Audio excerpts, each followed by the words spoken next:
An athlete wakes up, and before getting out of bed, there is already a number waiting. A score that reflects the night, how well the body recovered, how deep the sleep was. That number immediately shapes the day. It answers a question before it is even asked. Are you ready to perform or not?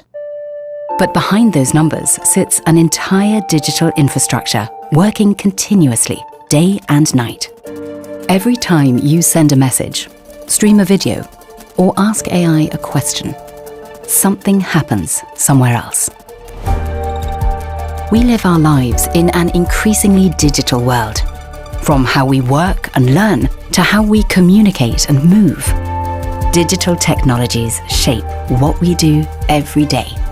Much of that happens behind the scenes. Invisible systems process, store, and connect all the data that makes our lives smoother, faster, and more accessible. Welcome to The Digital Backbone, a podcast by LCL Data Centers. In the second episode of this series, we will look at how data dictates every move in the world of sports.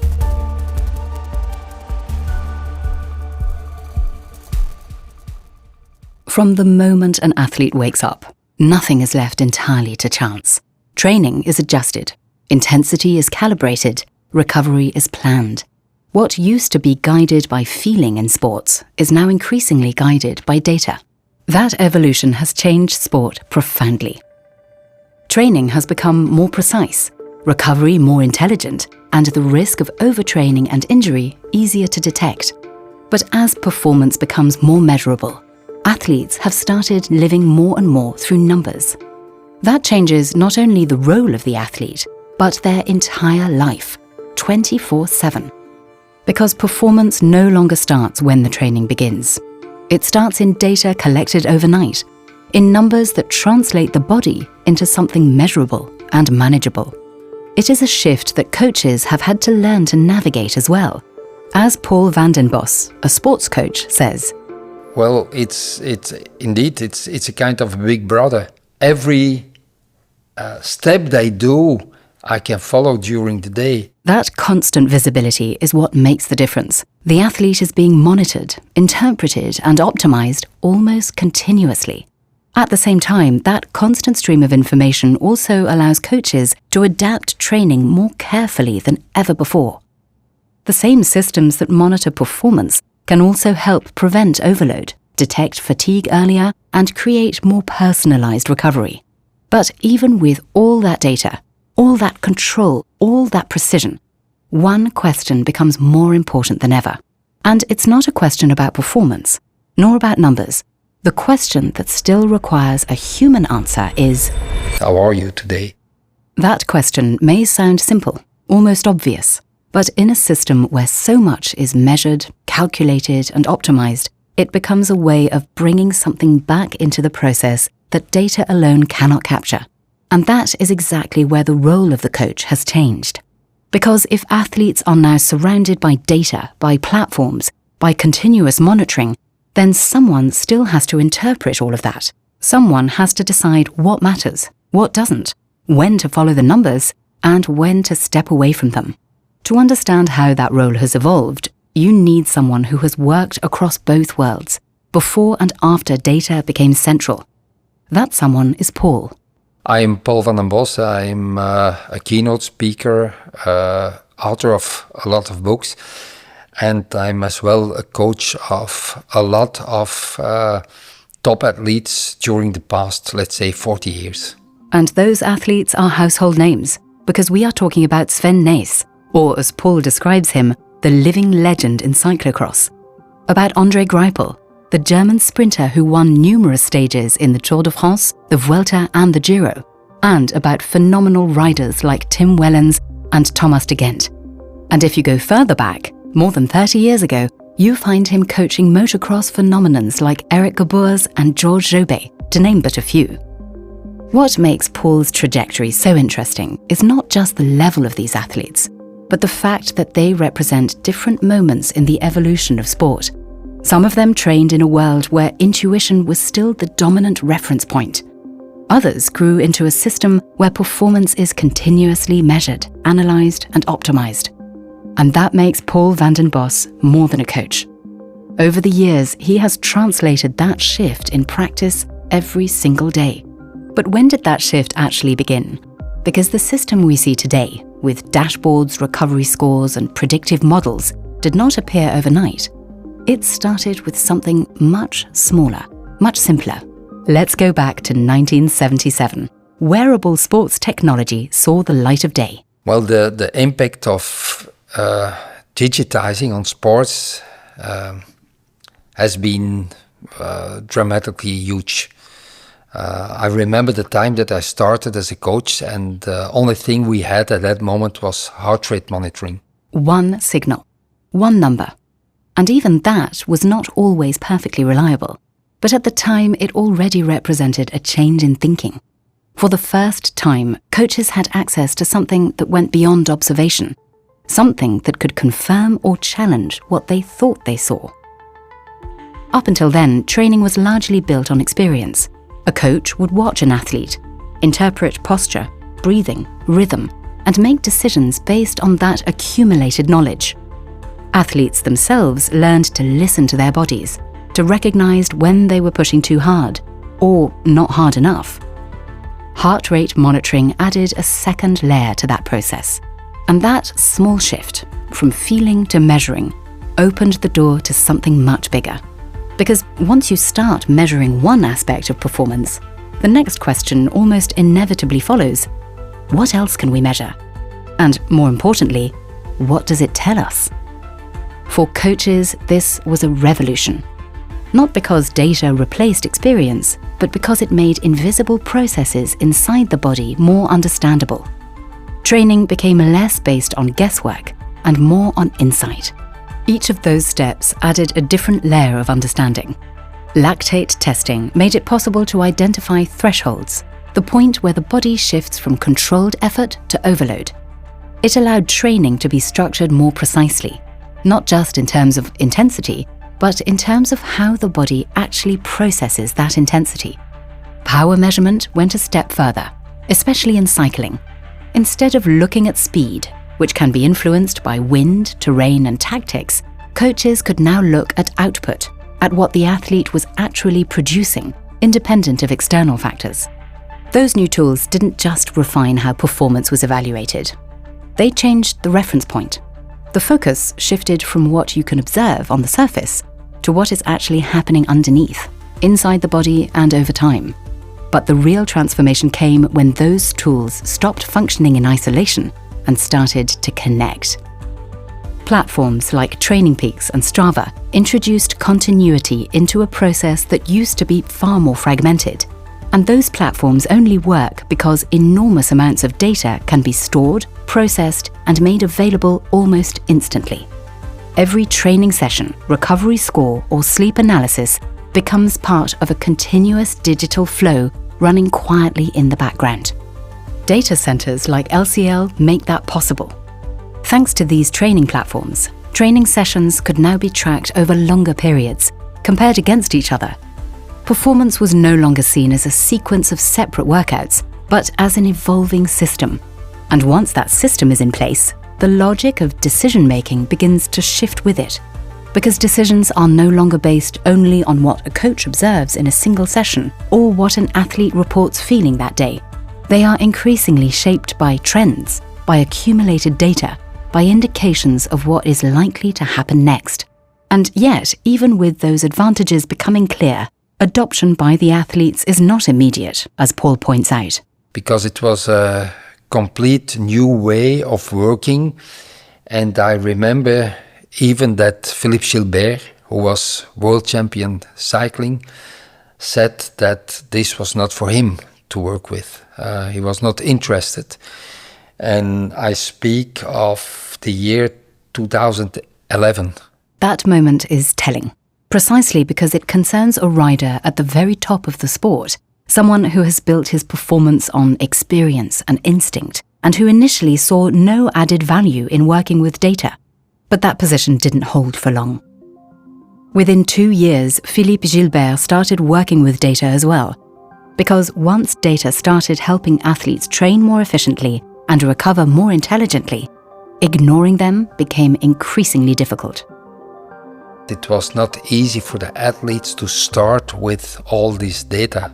It was more, they worked more based on their feeling. And then very quickly, the balance shifted. Because once data starts to deliver results at the highest level, resistance disappears. But I think it was especially Chris Froome, Team Sky, today Team Ineos, who introduced the importance of the data in cycling. And from then off, everybody wanted to work with it. It was a process of trial and error in the beginning. But because of the platforms that came on the market, like Training Peaks, well, it made it easier to work with all this data. It made it easier to work with all this data as well for the athletes, for the cyclists, as well as for the coaches, for me. For Paul, the day doesn't start on the training field. It starts on his computer. It evolved in that way that today we cannot work anymore without the data. And it's not only the data during their workouts, it's also the data from the moment that they get up in the morning. What Paul receives in the morning is a detailed snapshot of how his athletes are doing before they even get on the bike, before the first training session begins. From the moment that they get up, they have an idea about how they slept during the night, what was their heart rate, their resting heart rate during the night, what was their heart rate variability during the night, what was the oxygen saturation during the night, and so on. All of that information arrives before any real interaction takes place. Sleep quality, recovery, physiological signals that indicate whether the body is ready or not. Every morning I have the information about my athletes, and I know what I can do that day for them concerning their workout. Is there time for recovery, or is there time for maybe a more intensive workout? So the training plan is no longer fixed. What Paul suggested the day before can be adjusted, intensified or reduced based on what the data suggests at that exact moment. It becomes conditional. And that insight doesn't stop once the training begins, because throughout the day, more data keeps coming in. The athletes are never really out of his sight. Well, it's indeed a kind of a big brother. Every step they do, I can follow during the day. That visibility extends far beyond structured training. It includes recovery, behavior, sometimes even lifestyle choices, all translated into data that can be accessed, interpreted, and used. A lot of data are open for me to see, and it helps me a lot to fine-tune the workouts of my athletes. For Paul, that means he is no longer working with fragments of information. He works with a continuous flow, and that allows him to fine-tune training in a way that was simply not possible before. But it also changes the relationship between coach and athlete, because when everything becomes visible, the interaction shifts. What used to be discussed based on observation or feeling is now grounded in data, in numbers that indicate what the athlete is capable of that day. And yet, that is only part of the picture. On the other hand, I have to say that the human touch stays very important. Yeah. On one side, we have the data, but on the other side, the data don't give all information. It are just data. Because what the data shows is not always what is actually going on. An athlete can look ready on paper. Good recovery, strong numbers, while something entirely different is happening underneath. As Paul explains, there can be a mental issue, something in the relationship with the coach or the team, something going on at home. Factors that influence performance, but that simply don't appear in the data, at least not in the beginning. So, for me, on one hand, the data are very, very important, but on the other hand, the question, how are you today, is even more important, because it's only after the answer on this question, how are you today, that the interpretation of the data can be done. And that is where coaches make a difference. So what has all of this meant for Paul? Has access to data actually made him a better coach? It made me a better coach from the point of view of making the training programs. From that perspective, the answer is clear. Data allows for more precise planning. Training can be structured in a more detailed way, based on measurable parameters rather than assumption. But wasn't that only one part of his role? Does that set Paul apart from other coaches, since every coach uses data nowadays? Today there are a lot of coaches, and I call them data coaches, who only give importance to the data and less or not enough to the human side of the athlete. And we may not forget that an athlete is, despite all the data, an athlete is a human being. That is the distinction Paul makes. There are coaches who focus primarily on the data, on numbers, models, training schedules. Coaches who build programs, optimize workloads, and push performance based on what the data allows. That has become the baseline. But it also creates a limitation. Because when the focus remains on data alone, something essential is lost. And I would even say the human touch is, even at this moment, more important than the data. And that is where the difference is made. Because a coach who pays attention to that human side does more than interpret data and translate it into training programs. He looks at the athlete, not just as a set of numbers, but as a person. The next level is that you are not only a trainer, but you are a real coach. And at that moment, the mental part of coaching is there. That next level Paul is talking about is not about better data. It is about human interaction. Because producing a good training program requires the ability to understand how an athlete reacts, how they deal with pressure, how they evolve over time. That's what Paul does. He became a better coach by building more scientific training programs and by building a strong human connection at the same time. That human touch, however, is often misunderstood. It's not about becoming friends with an athlete. It's more a relationship based on respect and empathy. That is how Paul defines it. He talks about a relationship in which the coach understands the athlete, not only in terms of performance, but also in terms of how they respond to training, to pressure, to setbacks. So the relation coach-athlete can be very intense, but it can stop immediately as well from the moment that collaboration is not necessary anymore because of the end of the career of the athlete, or because of the athlete made his choice for another trainer or whatever. The intensity Paul is talking about is real, but at the same time, it is also conditional. During a career, the bond can be strong with daily interaction, shared goals, constant communication. And yet, once that shared objective disappears, the relationship can end just as quickly. At the same time, coaching can also transform into a close friendship, because the relation between coach and athlete is not just about building performance. It is about working with people in a context that is intense, temporary, and constantly evolving. That raises yet another question. If data has become so central, what about the champions of the past? The riders and athletes who built their careers without any of these tools? Are they still comparable? You cannot compare generations. That is where Paul starts. Because even if legendary names like Eddy Merckx or Brik Schotter still define what greatness looks like, the context in which they performed is fundamentally different. I'm sure that the way Eddy Merckx or Brik Schotter, the way they worked, the way they trained, with that kind of training, it wouldn't be impossible to be the great Merckx today anymore. It would not be possible. But I'm pretty sure that if Brik Schotter or Eddy Merckx had been living in this time, and could work with the same possibilities, with the same use of the data, they would be the same champion as they were, let's say, 40, 60 years ago. The tools have changed. The raw physical talent has not.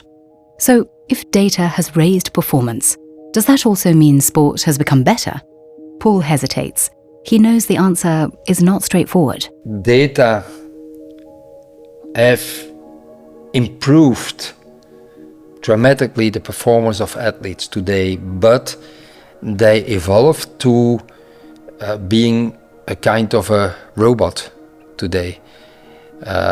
What they eat, it's measured by grams, how they train, how they sleep. Everything is controlled. Everything is measured. And that has consequences for how athletes live their sport.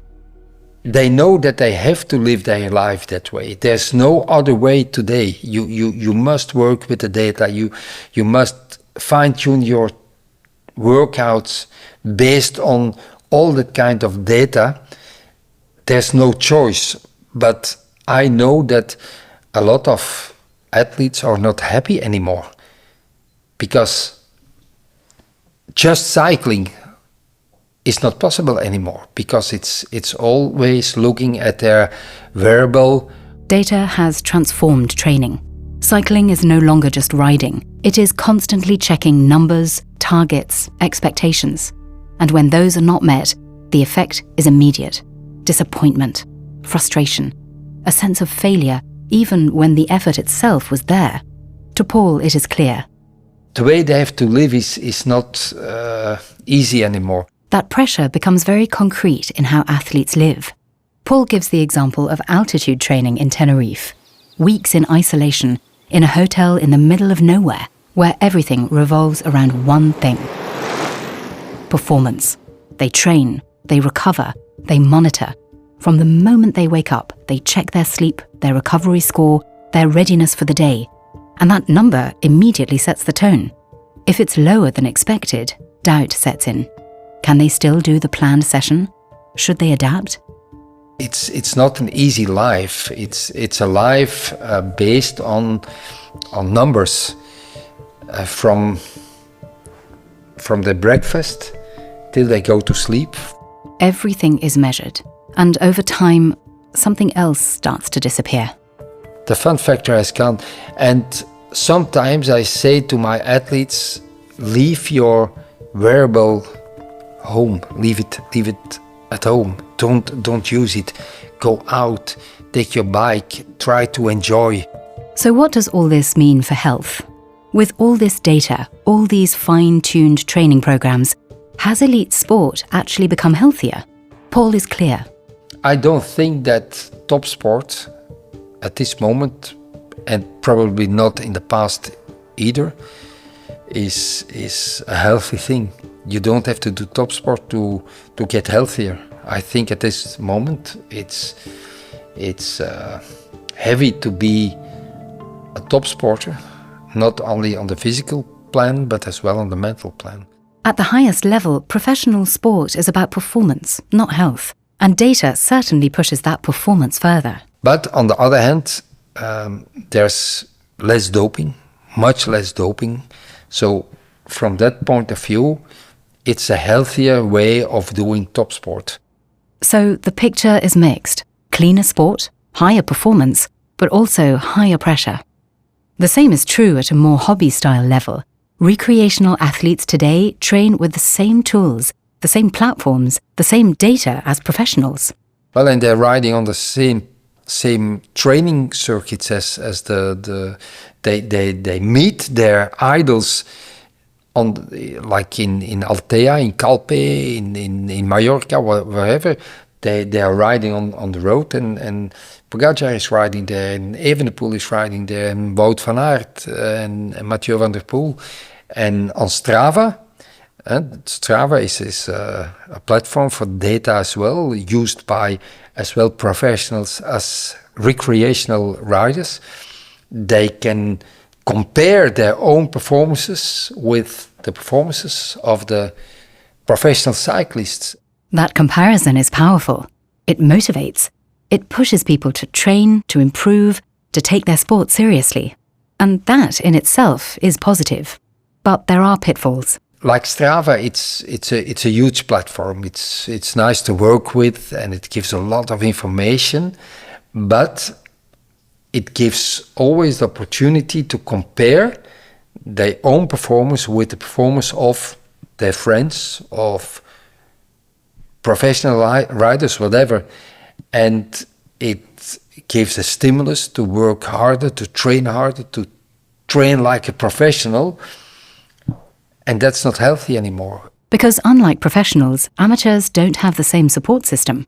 They combine training with work, with family, and everyday life. Workouts that are very difficult to combine with a normal life, not the life of a professional athlete, but a normal life where they have a family, where they have a job, and beside that they make hours and hours of training, and I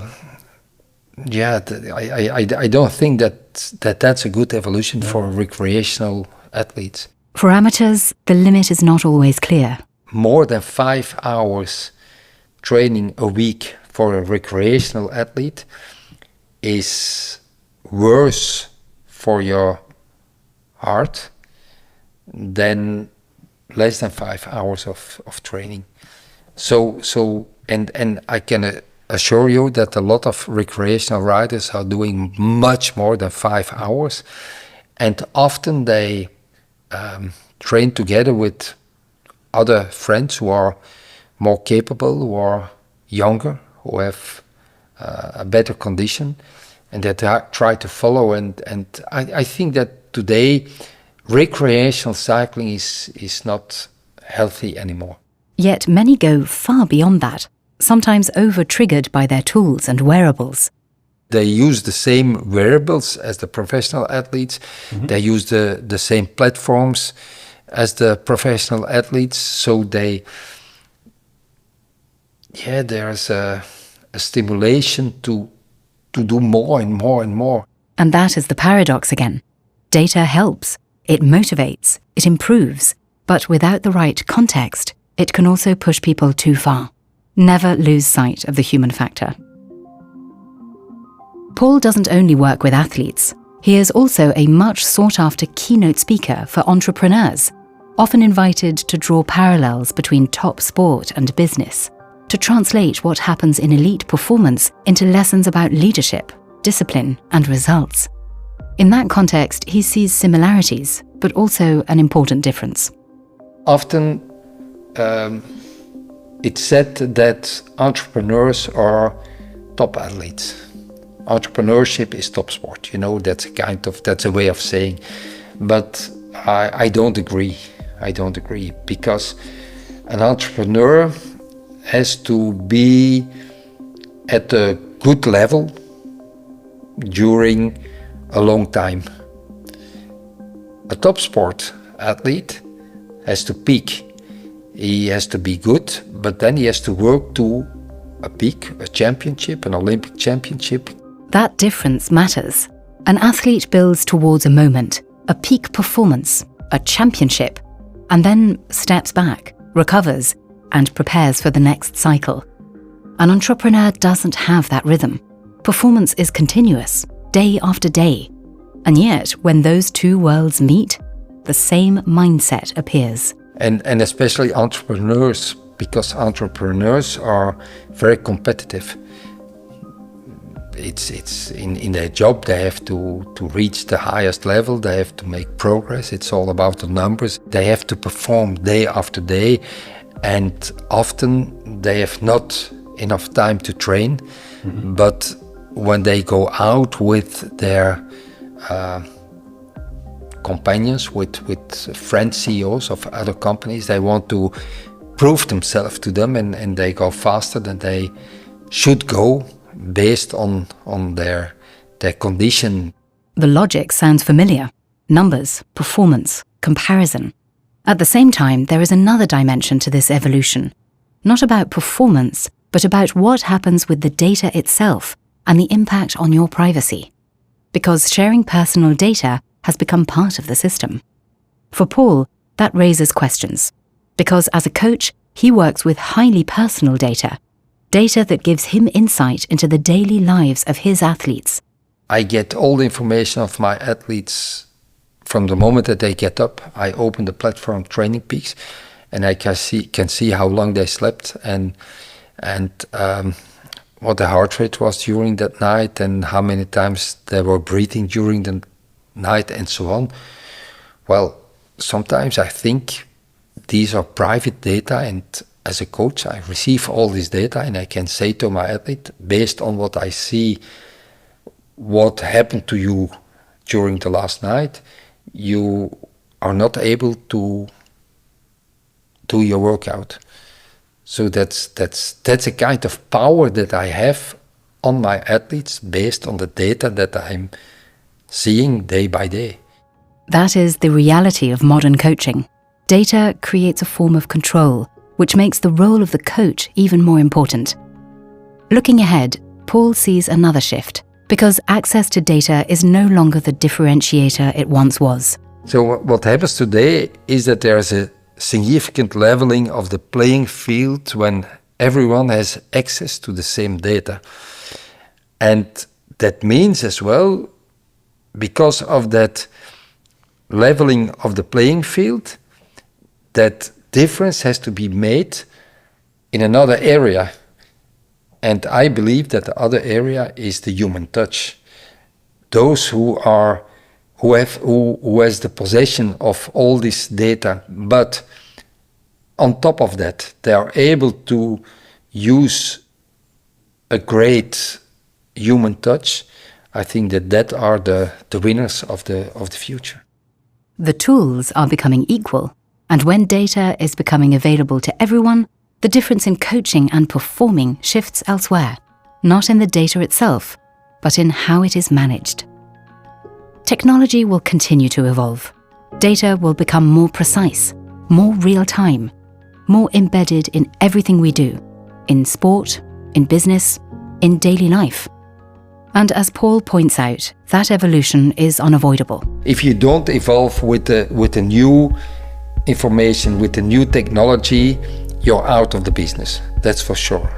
But I think that there has to be an intelligent use of all this technology. And we don't have to exaggerate the use of all this information. Use it as it has to be used, but don't go over the top with using all this new technology. Because in the end, the principle remains simple. Use it as it has to be used, but don't forget that the athlete you're working with, that's a human being.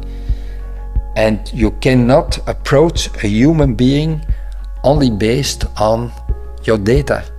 You can use your data, but the approach of your athlete always have to be in a human way. The human touch, the empathy stays at the highest level. And the data, they have to support the human touch. It's not the human touch who has to support the data. So first the human touch, first the empathy, first the communication, first the feedback, and only then the data. That brings everything back to one simple question.